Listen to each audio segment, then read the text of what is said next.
t'adorons, oh Père, dans ton temple. Nous t'adorons en esprit et en vérité, car tu es digne, tu es digne de nos louanges. Nous t'adorons en esprit et en vérité. Nous disons encore une dernière fois, nous t'adorons, oh Père, dans ton temple.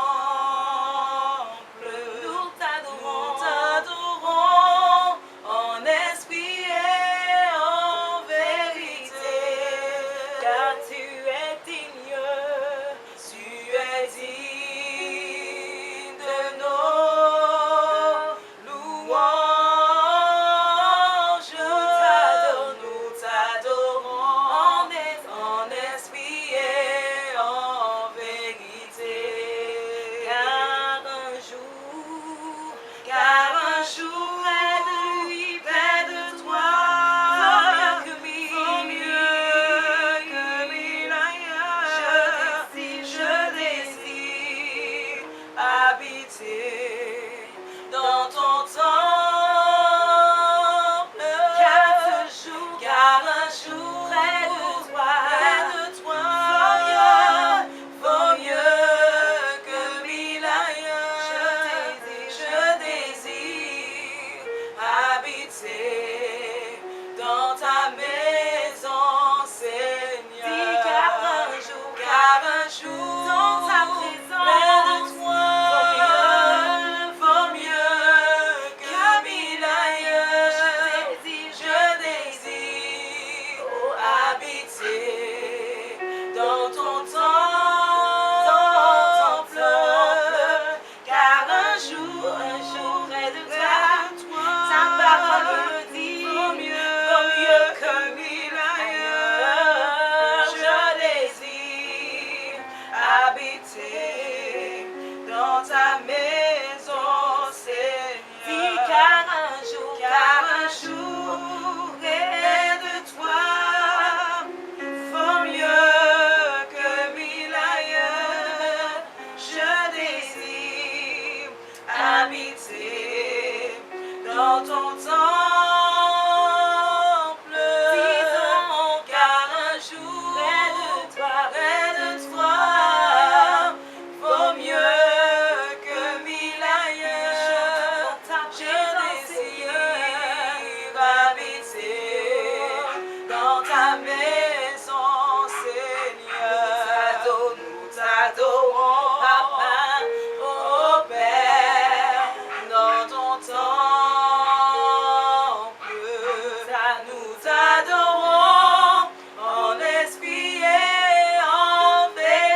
dans ta maison, Seigneur.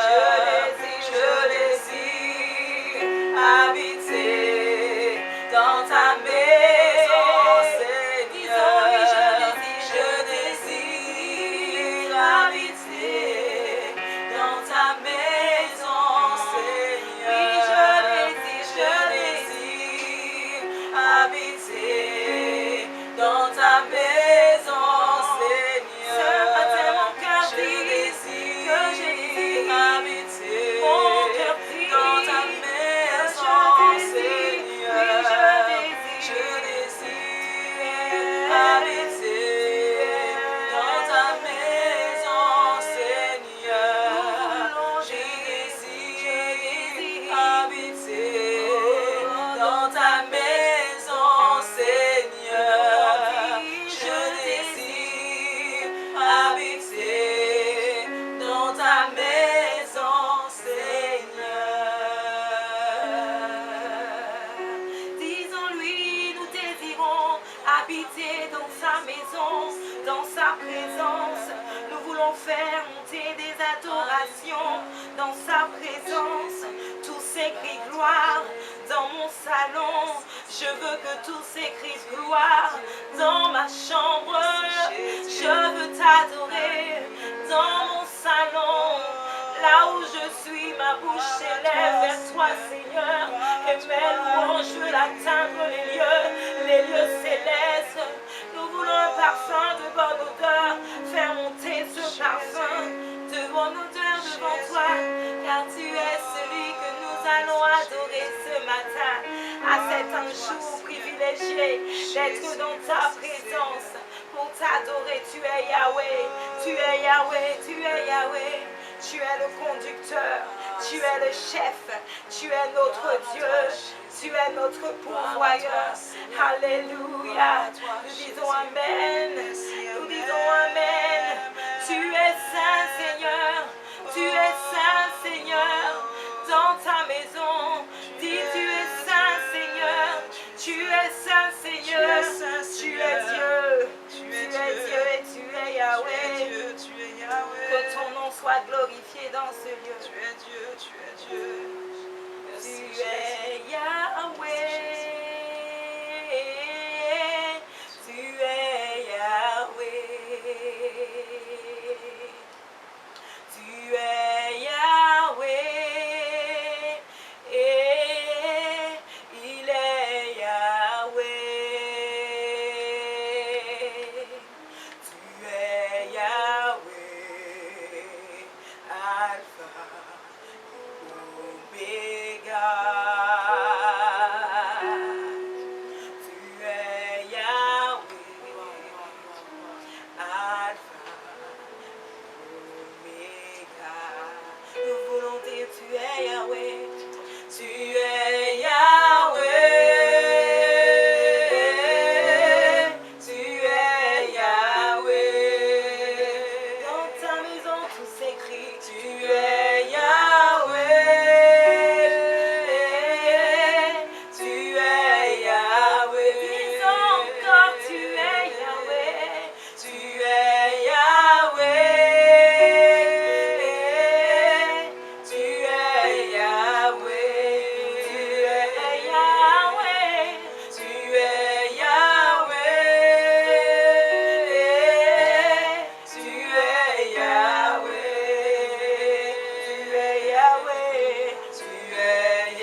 l'alpha, tu es Yahweh, Yahweh. l'alpha et l'oméga. Par toi nous commençons, Seigneur. Tu es Yahweh, Et par toi nous terminons, Saint-Esprit.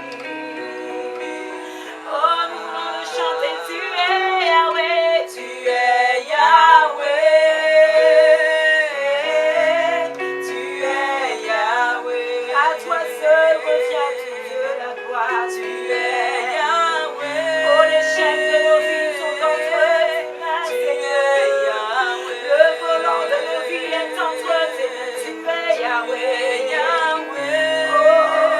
Oh, Tu es Yahweh. oh, tout commence par toi. Nous voulons commencer par toi, Seigneur. Oh, car tu es l'alpha et l'oméga. Tu es Yahweh. Tu es Yahweh, l'alpha, l'oméga. À toi la gloire. Tu es Yahweh, l'alpha Et l'oméga. Tu es Yahweh, l'alpha et l'oméga. Tu es Yahweh, l'alpha et l'oméga. Tout je réfléchis devant toi. Tu es Yahweh, Toute âme confesse que tu es Dieu. Toute langue confesse que tu es Dieu. Oh, tu es Yahweh. tu es Yahweh, l'alpha et l'oméga. C'est notre chant ce matin. Tu es Yahweh, alpha et l'oméga. Oh, vous méritez toute gloire avec honneur. N'a levé main pour l'adorer et pour glorifier non vous méritez toute gloire avec honneur. N'a levé main pour l'adorer et pour glorifier non qui vous méritez toute gloire avec honneur. N'a levé main pour adorer et pour glorifier non vous méritez toute gloire. En dit mon Dieu, il méritait toute gloire. Honneur. N'a levé main pour n'adorer et pour glorifier non. Oh, dit Vous méritez toute gloire avec honneur. avec honneur. N'a levé main nous pour l'adorer. N'a levé main pour adorer et pour glorifier non. Vous méritez. Toute gloire. Enfin, bon Dieu, sentis-nous la avec honneur. N'a levé main nous. N'a levé main pour l'adorer et pour glorifier non. Parce que vous grand, vous toujours fait gros miracle. Pas qu'un l'autre encore ton coup, non pas qu'un l'autre, pas qu'un l'autre encore ton parce que vous grand, vous toujours fait gros miracle. Ça n'y fait pas Pas qu'un comparable. l'autre encore ton coup, Jésus, mon Dieu, nous l'a. pas qu'un l'autre encore ton parce que vous grand, vous toujours fait gros miracle. Pas qu'un l'autre encore ton pas qu'un l'autre encore ton parce que vous grand, vous toujours fait gros miracle. Pas qu'un l'autre encore ton Je veux chanter ce chant. pas qu'un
Personne n'est comme toi. Personne n'est comme toi. Personne n'est comme toi. Personne n'est comme toi. Tu es Dieu. Personne n'est comme toi. Personne n'est comme toi. Je veux chanter ce matin. Personne n'est comme toi. Oh, personne n'est comme toi. Oh, oh, personne n'est comme toi. Personne n'est comme toi. Jésus, personne n'est comme Personne n'est lui. comme toi. Personne ne peut faire ce que lui peut faire. Personne ne peut m'accompagner comme il m'accompagne. Personne ne peut rester fidèle comme il demeure fidèle. Quelles que soient les situations, il reste le même. Quelle que soit ma situation, il demeure à mes côtés. Il n'a jamais dit que je ne serai pas atteint. Mais avec sa grâce, il a dit que je me relèverai cette fois. Le juste tombe, cette fois il se relève. La Bible déclare qu'il est fidèle. Personne n'est comme lui. Personne n'est comme toi. Chante avec moi dans ton salon. Fais monter les adorations vers le maître. Répète dans la présence de Dieu. Personne n'est comme toi. Oh, personne n'est comme toi. Il n'est pas. Personne n'est comme toi. Oh, ce qu'il dit, il l'accomplit. Personne n'est comme toi. Oh, il n'est pas un homme pour mentir. Il est fidèle pour se repentir. Il est Dieu. Personne n'est comme toi, Seigneur. Personne n'est comme toi. Personne n'est comme lui. Personne n'est comme lui. Ah, Dieu est le seul unique. Et son amour. Ton amour est incomparable. Son amour n'a pas d'égal. L'homme est limité, mais Dieu est illimité. Nous sommes donc illimités par ta grâce, Seigneur. Tu es le seul, l'unique capable. Ton amour est incommensurable. On ne peut pas mesurer l'amour de Dieu. Là où l'homme peut s'arrêter d'aimer, Dieu ne cesse jamais d'aimer. Là où l'homme peut arrêter de donner une dernière chance, Dieu donne toujours une chance. La Bible dit que ses bontés sont infinies. La Bible dit qu'au-delà des cieux, il est grand. Son amour n'a pas. Nous ne pouvons pas mesurer son amour ce matin. Il est là, il est mon aime. Son amour est infini pour moi et toi. Dans ta présence, je veux le dire. Son amour est infini pour toi et moi. Ce matin, nous voulons nous rappeler ces choses. Son amour est infini. Son amour est infini. Son amour pour toi est illimité. Peut-être que les hommes ont arrêté d'aimer, mais Dieu n'arrêtera jamais de t'aimer. Quelle que soit la couleur de ton péché, la Bible dit que quelle que soit la couleur de ton péché, il deviendra blanc, blanc plus blanc que neige. Peu importe s'il était rouge comme le cramoisi, il ne rendra plus blanc que la neige. Alors je sais que je peux me confier en toi. Personne n'est comme toi. Personne n'est comme toi, Seigneur. Personne n'est comme lui. Personne n'est comme toi. Personne n'est comme toi. Ah, nous voulons t'acclamer. Nous voulons t'acclamer. Nous désirons t'acclamer. Car il n'y a rien que nous n'avons pas qu'à faire. C'est lui qui mérite ce soir. Dans montagne, dans vallée, c'est lui seul qui mérite tout. Ton Dieu est fidèle. Ton Dieu est capable. Ton Dieu est constant. Il n'y a pas un jour où il t'aime moins que l'autre. Dieu dit qu'il demeure, il demeure, il demeure. Il est fidèle et il est rempli d'amour constamment. Pour toi et moi, il demeure rempli d'amour. Son amour est infini. C'est pour cela que c'est dans sa présence que nous devons l'adorer. Dans sa présence, nous nous déchargeons de tous les fardeaux. Nous nous déchargeons de tout ce qui nous bloque, de tout ce qui nous accuse, de ceux qui nous montrent du doigt. Nous voulons nous courber devant le trône de la grâce et dire que là, le Dieu qui est là, il m'attend. Et il a dit qu'il ne m'abandonnera jamais. Il a dit qu'il demeure fidèle. Les situations ne disent pas ce que tu es. C'est Dieu seul qui dit ce que tu es. C'est Dieu seul qui détermine ce que tu es. La Bible dit que nous sommes enfants de Dieu. Il nous a rachetés à la croix. Son amour est le même. Il demeure. Demeurer, c'est rester constant dans la situation, dans la chose. Son amour n'a pas diminué. Son amour reste le même. Il est grand, il est fort. Il est au-delà de ce que tu peux imaginer ou penser. Il est bon, amen. Alléluia. C'est pour cela que nos mains doivent s'élever vers le trône de la grâce. Avec un cœur vraiment sincère. Alléluia. Merci Seigneur. Gloire à toi Seigneur. Pour mériter toute gloire. Bon Dieu, pas non, moi pas qu'à comparer. Alléluia. Tu vas chanter avec moi ce matin, ce dernier chant dans la présence de Dieu. Bon Dieu, pas non, moi pas qu'à comparer. Alléluia. Ne crains plus, ne t'éloigne plus. Dieu est fidèle, il demeure rempli d'amour. Alléluia. Bon Dieu, pas non, pas qu'à comparer.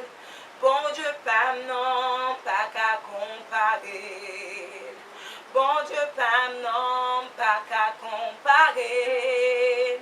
Bon Dieu, pas non, pas qu'à comparer.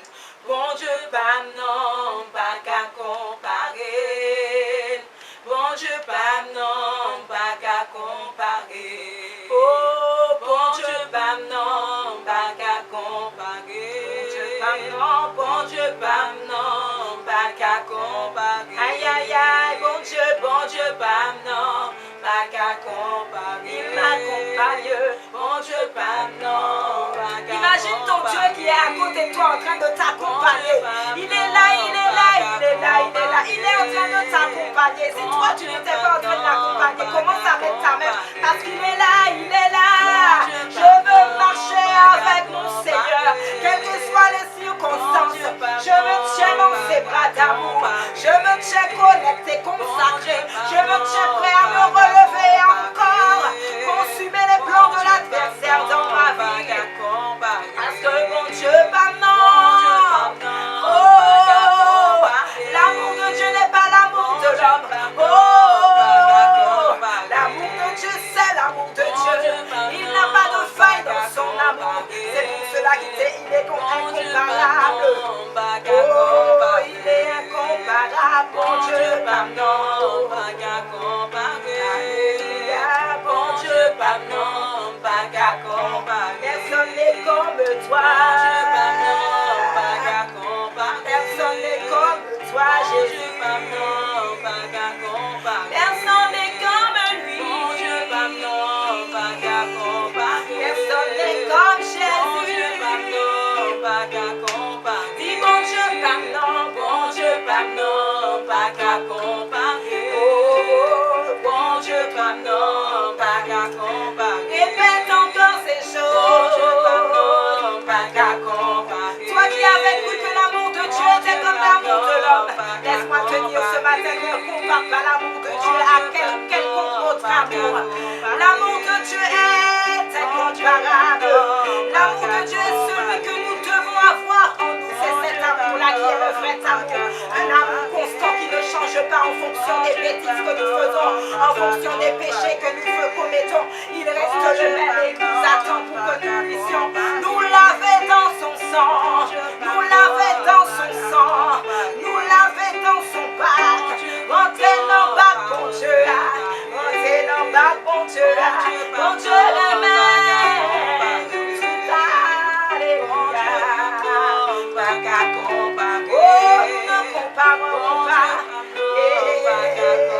L'amour de Dieu avec aucun autre amour, c'est le seul et l'unique.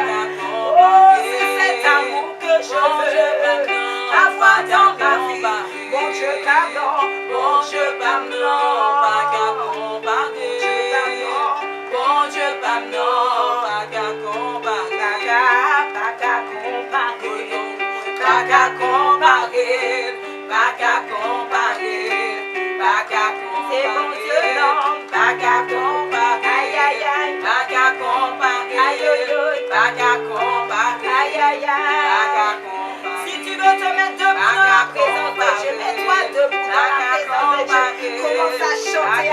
fierté. Bon Dieu, pardon. Bon Dieu, pardon. Pas qu'à comparer. Bon Dieu, pardon, c'est pas lié. Bon Dieu, pardon, c'est pas lié. Pas qu'à comparer. Bon Dieu, non. Pas qu'à comparer. Bon Dieu, non. Pas qu'à comparer. Bon Dieu, moi. Pas qu'à comparer. C'est bon Dieu. Pas qu'à comparer. C'est papa. Pas qu'à comparer. C'est bon Dieu. Pas qu'à comparer. C'est bon Dieu. Pas qu'à comparer. Pas qu'à comparer. Moi que pas. Pas qu'à comparer. Pas qu'à comparer. Non. Pas qu'à comparer. Pas qu'à comparer. Alléluia. Pas qu'à comparer. Pas qu'à comparer. Pas qu'à comparer. Alléluia. Alléluia. Alléluia. Gloire à notre Dieu. Alléluia. La Bible déclare que la mère qui enfante, qui allaite son enfant n'abandonne pas son enfant. Alors à combien plus forte raison le Dieu qui vous a créé? Son amour est bien plus grand. Son amour est bien plus constant. C'est lui qui t'a créé, c'est lui qui t'a appelé. À combien plus forte raison ne te gardera-t-il pas rempli d'amour dans son bac à lui?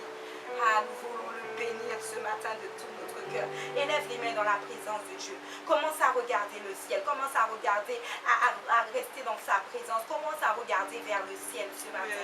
Commence à oublier ce qu'il y a autour de toi. Regarde juste vers le ciel. Regarde juste à Jésus-Christ. Aie la vision connectée à Dieu. Commence à faire la part des choses dans ta vie. Commence à faire la part des choses dans sa présence. Connecte ton regard à l'agneau immolé. À l'agneau immolé.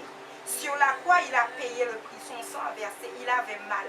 Son sang a versé et il était très mal sur la croix. La Bible dit qu'à un instant, il a dit, mais Père, pourquoi m'as-tu abandonné? Il était en train d'agoniser à la croix. Il était il ressentait la douleur. Et à un moment, il a dit, mais Père, pourquoi m'as-tu abandonné? Mais malgré tout cela, il a eu la force jusqu'au bout de garder cet amour, cette focalisation sur l'œuvre qu'il devait achever à la croix. Achever cette œuvre a été pour lui le moyen de te dire qu'il t'aime. Il l'a achevé, il a été jusqu'au bout. Amen. Parce qu'il t'aime, parce qu'il te veut, parce qu'il désire qu'à la fin, tu puisses être à ses côtés auprès du Père. Amen. Jésus-Christ a payé pour te voir à ses côtés. Amen. Merci Seigneur. Gloire à toi Seigneur. Merci Seigneur. Amen. Amen. Alors que nous levons nos mains, nous voulons dire merci Seigneur. Merci Seigneur. Merci Seigneur. Merci Seigneur. Merci Seigneur. Tu es saint. Tu es saint. Et nous sommes contents d'être dans ta présence. Merci Jésus. Alléluia. Alléluia. Merci Seigneur. Merci Jésus. Merci Seigneur. Que le nom du Seigneur soit béni ce matin. Ah, merci Seigneur pour sa présence au milieu de nous. Je vais prier. La parole de Dieu nous dit dans le livre d'Hébreux 4, verset 2. Il dit, car cette bonne nouvelle nous a été annoncée aussi bien qu'à eux. Mais la parole qui leur fut annoncée ne leur servit de rien, parce qu'elle ne trouva pas de foi chez ceux qui l'entendirent. Maintenant, je vais prier que vraiment la parole de Dieu qui va être annoncée par le Saint-Esprit de Dieu à travers ma bouche, je vais prier vraiment que ce soit pas la chair et le sang qui puissent parler ce matin. Mais je vais surtout prier que vraiment la parole de Dieu puisse trouver dans les cœurs de chacun d'entre nous la foi. Ce passage nous a dit que la bonne nouvelle a été annoncée. La parole leur fut annoncée. Mais cette parole ne leur servit de rien parce qu'elle ne trouva pas de la foi chez ceux qui l'entendirent. Et la parole, nous savons qu'elle est puissante. La parole a vraiment une puissance que nous ne soupçonnons même pas. Mais si la parole ne trouve pas la foi chez nous pour pouvoir agir, la parole ne va nous servir à rien. Merci Seigneur. Père, ce matin, nous sommes reconnaissants. Nous te disons merci. Merci Seigneur pour ce temps d'adoration. Merci parce que nous avons senti ta présence au milieu de nous. Qui sommes-nous pour que tu puisses nous faire grâce de ta présence, Père? Qui sommes-nous pour que tu puisses descendre au milieu de nous, Papa? Seigneur, c'est une grâce et nous le reconnaissons, Seigneur. Nous reconnaissons que tu es Dieu. Maintenant, Seigneur, comme Jésus-Christ, ton Fils, nous l'a enseigné, nous voulons vraiment enseigner ta parole chaque jour. Maintenant, nous allons entendre ta parole, Seigneur. Que ton Saint-Esprit prenne le contrôle.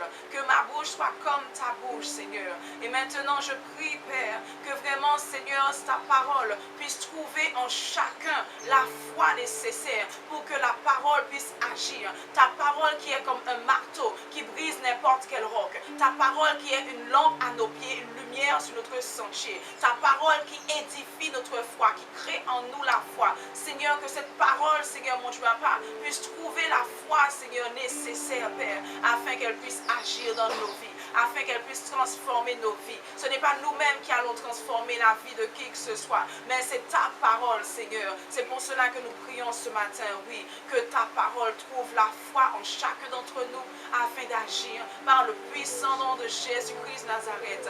Père, je t'ai prié au nom de Jésus. Amen. Merci Seigneur. Merci Jésus. Que le nom de notre Dieu soit béni ce matin. Merci Seigneur. Nous allons continuer avec la foi. Dimanche dernier, nous avons parlé de la foi et nous avions vu comment avoir la foi. Nous avons cité quelques points clés pour pouvoir avoir la foi. Donc nous allons continuer toujours sur cette série, sur ce thème de la foi. Donc dimanche dernier, nous avons vu que pour pouvoir avoir la foi, il nous faut renverser tous les raisonnements que nous avons qui s'élèvent contre la connaissance de Dieu.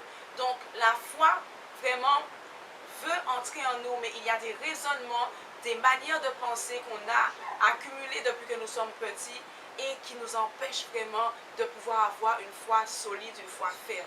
Donc première clé pour pouvoir avoir la foi, c'est renverser les raisonnements qui s'élèvent contre la connaissance de Dieu dans nos vies. La deuxième clé que nous avions vue pour pouvoir avoir la foi, c'est sélectionner ce qu'on entend. Il faut faire très attention à ce qu'on entend puisque la foi vient de ce qu'on entend et ce qu'on entend doit venir de la parole de Dieu. Donc notre deuxième clé, c'est sélectionner ce qu'on entend. La troisième clé, c'est faire attention à nos fréquentations. Car la Bible nous dit les mauvaises compagnies corrompent les bonnes mœurs. Il nous faut vraiment sélectionner nos amis proches.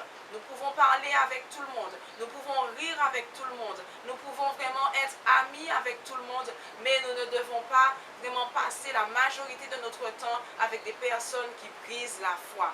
Donc nous devons faire attention à nos fréquentations concernant la foi. Si nous voulons avoir la foi, si nous voulons que nos foi soient fortifiées. Donc cela nous donne notre troisième clé qui est attention à nos fréquentations. Quatrième clé, c'est demeurer dans la foi. Demeurer dans la foi comment? Demeurer dans la parole de Dieu. S'asseoir dans la parole de Dieu. Chaque jour, écouter la parole de Dieu. Pas seulement la lire, parce que la foi ne vient pas de ce qu'on lit. La foi vient de ce qu'on entend. La foi ne vient pas de ce qu'on voit. La foi vient de ce qu'on entend. C'est pour cela qu'il est essentiel que nous puissions mettre ça en pratique dans nos vies. Nous devons chaque jour demeurer dans l'écoute attentive de la parole de Dieu. Pas juste écouter pour écouter, mais écouter de façon attentive afin que la parole de Dieu puisse vraiment agir dans nos vies et créer la foi nécessaire pour qu'elle puisse aller encore plus loin avec nous. Ce matin, nous allons continuer avec la foi et nous allons parler de la foi en tant que pilier. Dans la vie chrétienne, nous avons deux piliers principaux. Un pilier, c'est quoi? Le pilier dans un bâtiment, c'est un genre de poteau, un gros poteau qui soutient un bâtiment. Donc, ce qui veut dire qu'on va prendre l'exemple de Samson. Samson avait été lié dans un grand bâtiment où il y avait 3000 personnes. Ce bâtiment-là avait deux piliers centrales. Et c'est là que Samson a demandé qu'on puisse le mettre, parce qu'il savait que rien qu'en déplaçant ces deux piliers-là, tout le bâtiment, si c'est un bâtiment qui pouvait soutenir et qui pouvait prendre 3000 personnes, cela veut dire que c'était un gros bâtiment. 3000 personnes, c'est énorme. C'était donc un gros bâtiment. Et pourtant, ce gros bâtiment était appuyé sur deux piliers. Que sur deux piliers. Deux piliers qui étaient solides puisqu'ils arrivaient à tenir le bâtiment. Et pourtant, lorsque Samson a attaqué ces deux piliers-là, eh bien le bâtiment s'est écroulé totalement. Ce qui veut dire qu'un pilier, c'est vraiment quelque chose de clé dans nos vies. Un bâtiment, c'est ce qui est tenu par le pilier. Et ce matin, nous allons voir que la foi fait partie des deux piliers eh bien, de la vie chrétienne et de la vie de l'Église. Donc, l'un des piliers de la vie chrétienne, c'est la repentance. Et ce matin, nous allons parler du pilier de la foi. Donc, un pilier, tu sais que si on renverse le pilier, si on attaque le pilier d'une maison, le bâtiment s'écroule. Ça, on l'a bien compris. Même si c'était un bâtiment merveilleux, même si c'était un bâtiment avec une belle architecture, même si c'est un bâtiment avec de beaux dessins, ou bien avec une belle peinture, ou bien avec une belle tôlerie, ou bien vraiment une belle toiture.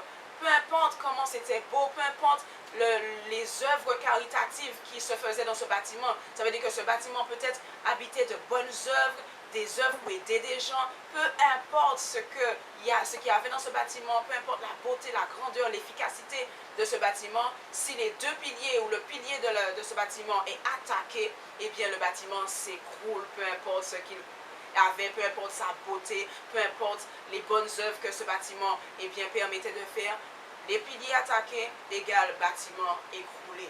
La foi est un pilier de notre vie chrétienne.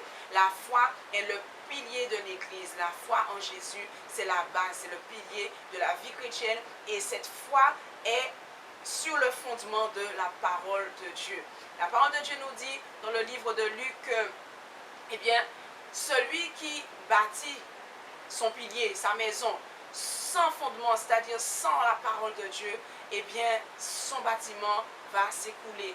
Oui, il va construire son bâtiment. Cela veut dire quoi? Cela veut dire que cette personne va faire de belles œuvres. Elle va peut-être même se tuer à la tâche à l'église. Elle va faire toutes sortes de tâches à l'église. Elle va être dans toutes les réunions, dans tous les jeûnes. Elle sera dans toutes les activités de l'église. Mais si sa vie n'est pas basée sur le fondement de la parole de Dieu et que son pilier qui est la foi soit solidement appuyé sur la parole de Dieu, eh bien, toutes ses œuvres ne serviront à rien. Toute sa vie va basculer quand même à un moment donné. Peu importe le petit vent qui va souffler, la vie du chrétien qui n'a pas sa foi en Jésus-Christ, sa foi basée sur la parole, les fondements de la parole de Dieu, eh bien, c'est une vie chrétienne qui n'est pas stable et qui va se renverser quand même à un moment donné. C'est des œuvres qui vont se faire, mais des œuvres qui ne vont pas porter du fruit. C'est des œuvres qui vont se faire, mais c'est des œuvres qui vont être inutiles. Pourquoi? Parce que la foi a besoin d'être solide et on a besoin de comprendre et de le savoir que la foi est le pilier de la vie chrétienne. Donc, nous allons prendre la parole de Dieu dans Marc chapitre 11, verset 22. La Bible nous dit, Jésus a dit, ayez foi en Dieu. La parole de Dieu nous dit, ayez foi en Dieu. La foi, vraiment, c'est un commandement de Dieu. Ailleurs encore dans le livre de Marc, la Bible nous dit, voici mon commandement, croyez en Dieu. C'est un commandement. C'est vraiment un principe biblique avec lequel on ne peut pas rigoler, c'est-à-dire qu'on ne peut pas passer à côté de la foi. Beaucoup de chrétiens s'investissent vraiment dans la vie chrétienne, s'investissent vraiment dans l'évangile, dans l'œuvre. Ils font du bien aux autres, ils aident les malades, ils vont visiter les malades, ils évangélisent, ils aident l'église, ils sont à fond dans l'église. Mais la foi n'est pas fortifiée. Cela veut dire qu'on se dit que bon, la foi, c'est là où on ne fait pas un effort vraiment pour pouvoir que nos foi soient fortifiées. Cela se voit comment? Ce sont des personnes qui négligent la parole de Dieu, tout simplement. Ils sont à fond dans l'évangile de Christ, ils sont à fond dans les jeûnes, ils sont à fond dans le travail, ils sont à fond dans la visite des malades, ils sont à fond dans la visite des prisonniers. Et puis on voit que leur vie est une vie détruite, une vie misérable. Pourquoi? Parce que le pilier du bâtiment qu'ils sont en train de construire n'est pas solide.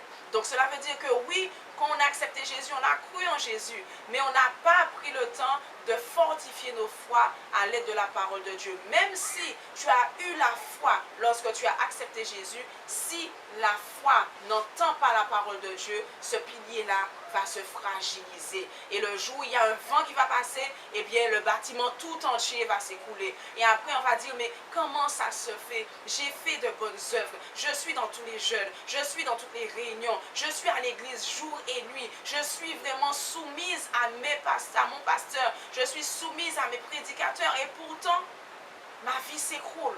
Un vent passe, ma vie s'écroule. Pourquoi? Le pilier de la foi qui a été négligé. On n'a pas pris soin de ce pilier. Or, c'est ce pilier qui soutient le bâtiment que nous sommes, l'édifice que nous sommes. La parole de Dieu nous dit que nous sommes un édifice et que chacun de nous, vraiment, nous devons vraiment prendre soin de cet édifice, premièrement, en prenant soin du pilier qui est la foi. La foi, c'est vraiment un pilier important. Parfois, nos pasteurs, nos prédicateurs, ils s'égosillent à prêcher la parole, à annoncer la bonne nouvelle, les évangélistes qui annoncent la bonne nouvelle. Mais si la bonne nouvelle ne trouve pas la foi pour pouvoir agir, eh bien cette bonne nouvelle ne va servir à rien à celui qui est là, qui écoute. C'est pour cela que nous avons tout intérêt à avoir la foi. La Bible nous dit, ayez la foi. Jésus, il nous dit, ayez foi en Dieu. Lorsqu'on va dans la version de la parole de Dieu sur la Bible juive, c'est-à-dire que c'est la Bible qui a été traduite directement de l'hébreu, donc il nous dit exactement, ayez la foi qui vient de Dieu. C'est encore plus clair. Ayez la foi qui vient de Dieu. Donc lorsqu'on te dit qu'il faut avoir la foi, ce n'est pas à toi de t'efforcer d'avoir la foi. La foi vient de ce que tu entends. Donc c'est à toi vraiment, à chacun d'entre nous, de toujours faire en sorte d'entendre la parole de Dieu pour que nos foi soient fortifiées. Donc nous devons vraiment travailler à cela parce que le Seigneur nous a dit, ayez la foi qui vient de Dieu. Ça veut dire que Dieu a tout mis en place pour que nous puissions avoir une foi ferme. Maintenant, c'est nous qui devons faire en sorte de pouvoir avoir cette foi, de pouvoir avoir vraiment le nécessaire pour que cette foi en Dieu soit fortifiée. Donc, la foi est vraiment un pilier central. Si ta foi est ébranlée, c'est pour cela que il ne faut pas négliger du tout ce qu'on entend. Il ne faut pas négliger du tout nos camarades, ceux avec qui on parle régulièrement. Parce que du moment que ton fondement, ton pilier est ébranlé, ébranlé pourquoi? Parce que la parole de Dieu n'est pas suffisamment entendue dans nos oreilles. Si nous passons notre temps à écouter seulement les mauvaises nouvelles, les mauvais conseillers, notre foi va être ébranlée, puisque la foi vient de ce qu'on entend. Et si notre foi est ébranlée, ça veut dire que le pilier principal qui bâtit, qui maintient le bâtiment que nous sommes, le temple que nous sommes, il est fragile. Ce qui veut dire qu'à partir du moment qu'il y a un vent, à partir du moment qu'il y a une petite épreuve, à partir du moment qu'il y a une petite parole, quelque chose qui est là, qui arrive, notre pilier s'écroule. Et si le pilier s'écroule, tu sais déjà que peu importe la taille du bâtiment, peu importe la beauté du bâtiment, peu importe l'utilité du bâtiment, il va s'écrouler quand même parce que le pilier central, la foi, est fragilisé. Donc nous comprenons que la foi est vraiment un pilier dont nous devons prendre soin. La Bible nous dit vraiment plusieurs choses importantes concernant la foi. La Bible nous dit que la foi, sans la foi, nul ne peut plaire à Dieu. La Bible est encore plus claire. Il est impossible de plaire à Dieu sans la foi. Cela veut dire que même si tu visites les malades, même si tu fais toutes sortes d'œuvres, même si tout ce que ton pasteur te demande de faire, tu le fais, même si tu es là dans tout ce qu'il y a à faire comme œuvre dans l'église, sans la foi, on ne peut pas plaire à Dieu. La Bible nous dit que sans la foi, on ne peut pas être guéri. Il dit que c'est la prière de la foi qui guérit le malade. Ce qui veut dire que sans la foi, la guérison ne peut pas être là. Vous savez, Jésus qui est Jésus, Jésus qui est Fils de Dieu, ne peut pas agir sans la foi. Regardez lorsqu'il est arrivé dans cette ville, Bethsaïda, ou bien dans l'autre ville où il était né, qu'est-ce qui s'est passé? La Bible nous dit clairement que Jésus n'a pas pu faire grand-chose comme miracle lorsqu'il est arrivé dans cette ville. Pourquoi? À cause de l'incrédulité. Dans cette ville, on ne croyait pas en Jésus-Christ. Parce qu'ils connaissaient Jésus, ils ne croyaient pas. Dans une autre ville encore, ce n'était pas parce qu'ils connaissaient Jésus, c'était à Bethsaïda. C'est tout simplement, ils ne croyaient pas en Jésus. Ils ne croyaient pas en la parole de Dieu.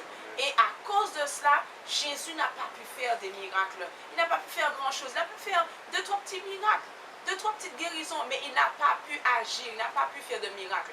Donc cela nous montre bien que la foi est vraiment un pilier et que sans la foi, même Jésus ne peut rien faire pour nous. Vous savez, à Bethsaïda, lorsque vous allez lire cette histoire dans Bethsaïda, vous allez voir que Jésus est allé pour pouvoir guérir, puisque l'annonce de la parole de Dieu doit s'accompagner de miracles et de guérisons.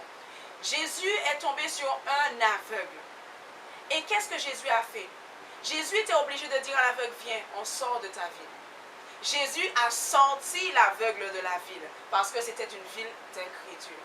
Et qu'est-ce que Jésus a fait? Jésus a fait cette guérison. Il a passé sa salive sur les yeux de cet aveugle. Et qu'est-ce qui s'est passé? C'était la première fois, tu vas voir que c'est la seule fois où dans la parole de Dieu que Jésus a dû faire 2 fois l'action pour que cette personne puisse être guérie. D'habitude, quand Jésus, eh bien, il dit sois guéri, il est guéri. Mais là, il a dû faire 2 interventions. La première fois, il a commencé à voir. Cet homme a commencé à voir. Mais il voyait flou. Il voyait comme si c'était les hommes, il confond les hommes et les arbres, il ne voyait pas trop bien. Jésus a dû intervenir une 2e fois. Et c'est là que cet homme a vu. Pourquoi? Problème d'incrédulité. Cet homme sortait d'un endroit où la nation est incrédule. C'est pour cela que dimanche dernier, nous avons dit que nous ne devons pas nous conformer, donc c'était vendredi à l'étude biblique, nous avons dit que nous ne devons pas nous conformer au siècle présent. Même si autour de nous, il y a de l'incrédulité, même si autour de nous, le peuple ne croit pas, les autres ne croient pas, mais je ne dois pas me conformer à ce siècle. Mais je dois me concentrer sur la parole de Dieu, écouter la parole de Dieu afin que ma foi puisse vraiment être fortifiée. Et cet aveugle, la première fois, il était encore dans l'ambiance vraiment de l'incrédulité de sa ville. C'est pour cela qu'il a vu flou au départ. La 2e fois, cet homme s'est basé, s'est appuyé sur la parole de Dieu, qui fait que là, eh bien, il a vu clairement.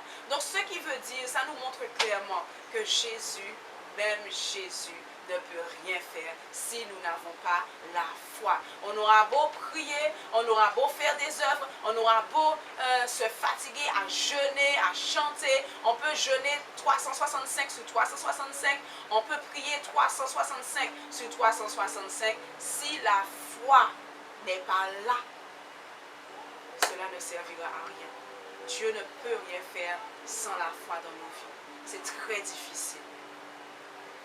Donc, nous comprenons bien que la foi est un pilier que nous ne pouvons pas négliger. On ne peut pas dire, ah mais non, c'était écrit, la foi de plus d'un se refroidiront. Non, l'amour de plus d'un se refroidiront, mais pas la foi.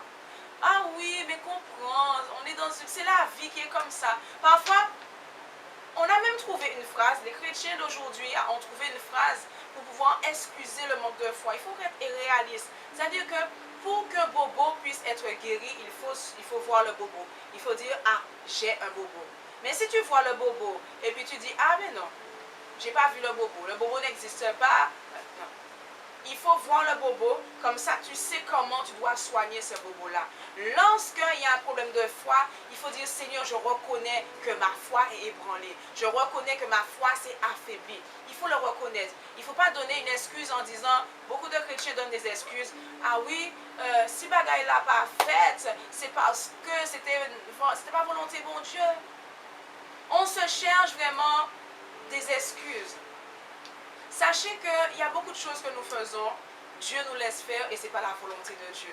Donc là où je veux en venir, c'est-à-dire que nous cherchons vraiment trop d'excuses à notre problème de foi.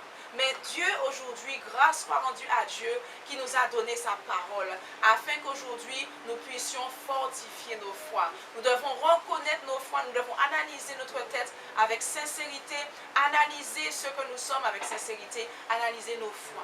Beaucoup de personnes parfois disent, Mais je reçois la guérison. Je reçois la guérison. Mais derrière, est-ce que dans nos cœurs réellement on croit en cette guérison? On dit je reçois la guérison, mais est-ce qu'on croit réellement en cette guérison? Je reçois la guérison, mais vous connaissez, c'est normal, la société d'aujourd'hui, tout le monde a mal d'eau. Bon, c'est bagaille comme ça, c'est la vie. C'est la vie, c'est pas la vie, c'est les hommes. Il ne faut pas se résigner à se conformer au siècle présent. C'est pas parce que dans le siècle présent, dans la société française, il y a des statistiques qui disent que le mal de dos est devenu vraiment un fléau en France. Et c'est pas parce que c'est écrit sur les statistiques que cela veut dire que cela doit rester dans ma vie.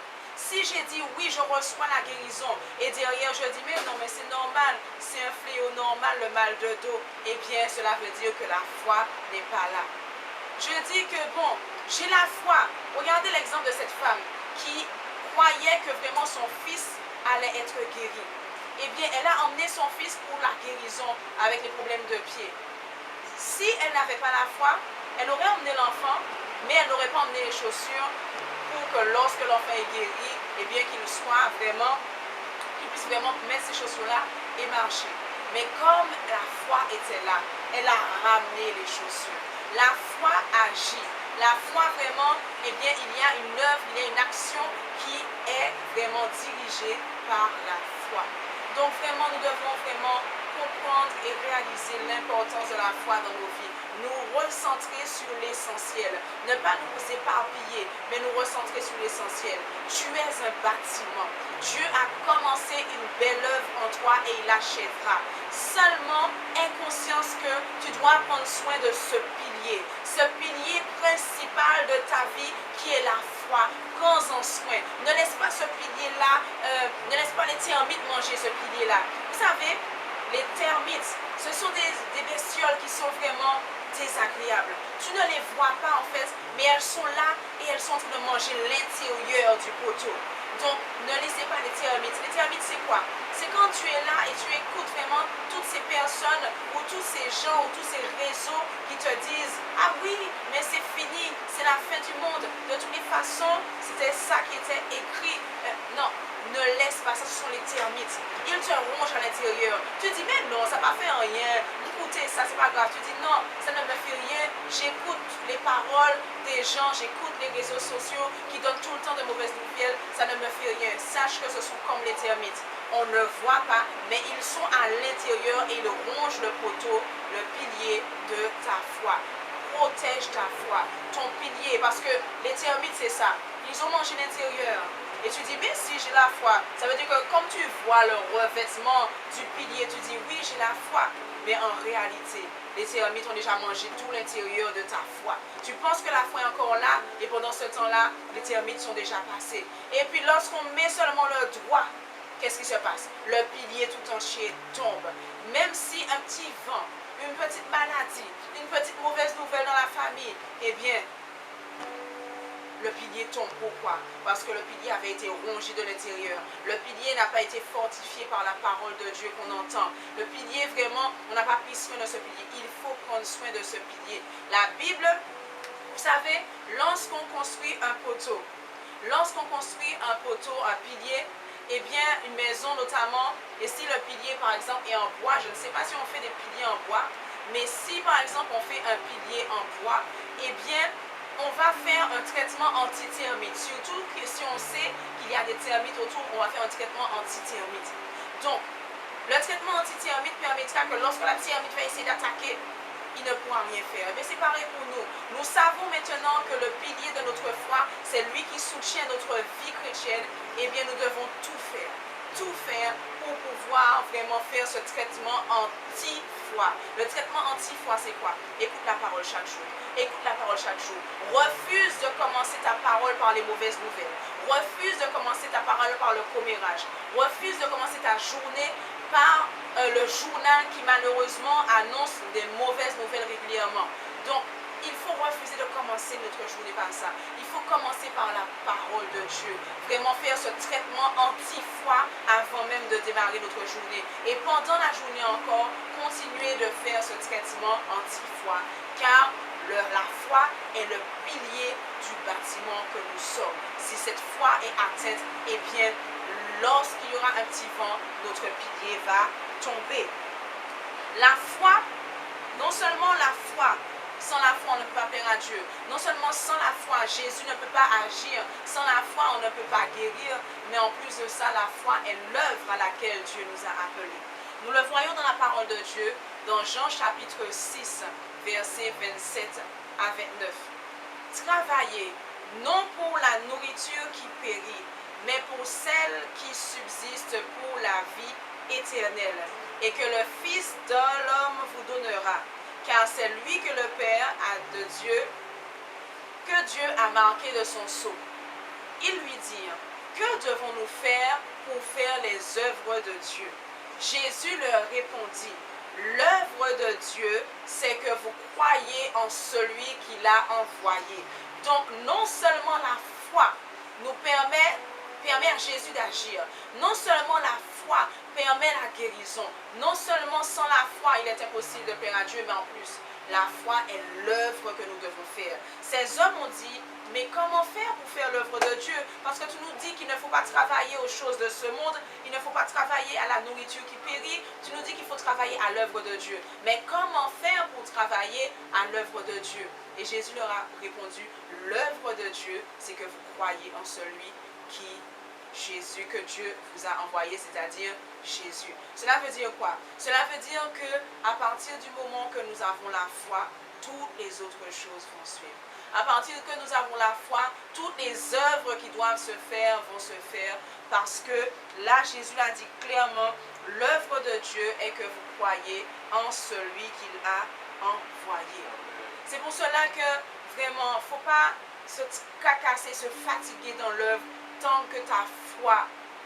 Fais l'œuvre, mais surtout, première chose que tu dois faire, c'est bâtir ta foi. Fonde ta foi sur la parole.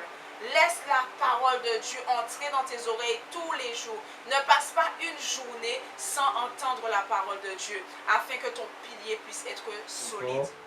Est-ce que vous nous avez donné l'opportunité de rentrer dans votre maison, et nous espérons véritablement que le Seigneur vous a touché en ce matin à travers sa parole, à travers l'adoration que nous l'avons portée en ce matin. Soyez tous bénis. Je vais prier afin de clôturer le moment que nous avons passé devant le Seigneur. Dieu de gloire, Dieu de miséricorde, nous t'élevons, nous t'exaltons, nous magnifions ton nom.